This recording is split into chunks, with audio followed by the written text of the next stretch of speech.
கம்புல பார்த்தீங்கன்னா லிக்னின் அப்படின்ற முக்கியமான ஒரு ஊட்டச்சத்து ரொம்ப ரொம்ப அதிக அளவில் இருக்குது. இந்த லிக்னின் அப்படின்றது என்ன செய்யும்னா இதயம் சம்மந்தப்பட்ட மாரடைப்பு ஏற்படக்கூடிய வாய்ப்பை ரொம்ப ரொம்ப கம்மி பண்ணிடும். மூளை உறுப்பு இதயம் உறுப்பு மட்டும் கிடையாது, அடுத்து மூணாவதாக இன்னொரு முக்கியமான ஒரு உடல் உறுப்பு நுரையீரல் உறுப்பையும் ரொம்ப ஆரோக்கியமாக செயல்பட வைக்கும்.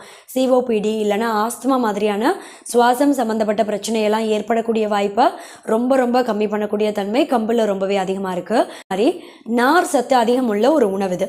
இந்த நார் சத்து அப்படின்றது உடல் எடை எப்போவுமே அதிகமாகாமல் கரெக்டான அளவில் பராமரிக்கும். ஏன்னு கேட்டிங்கன்னா நார் சத்து பொதுவாக நம்ம நிறைய சாப்பிட்டோம் அப்படின்னாலே பசி உணர்வை கட்டுப்பாட்டில் வச்சிடும். நமக்கு அதிகம் தேவையில்லாத பசி எடுக்காது உடனே. இதனாலேயே பார்த்திங்கன்னா உடல் பருமனாக இருக்கிறவங்க அடிக்கடி தேவையில்லாத சிப்ஸு பிஸ்கெட்னு ஜங்க் ஃபுட் சாப்பிட்ற அந்த ஒரு உணர்வை இது கம்மி பண்ணிடும். இதனால் காலை உணவாக இல்லைனா மதிய உணவில் கம்பு நீங்கள் எடுத்துகிட்டே வந்தீங்க அப்படின்னா இதில் இருக்கக்கூடிய நார் சத்து பசி உணர்வை கட்டுப்பாட்டில்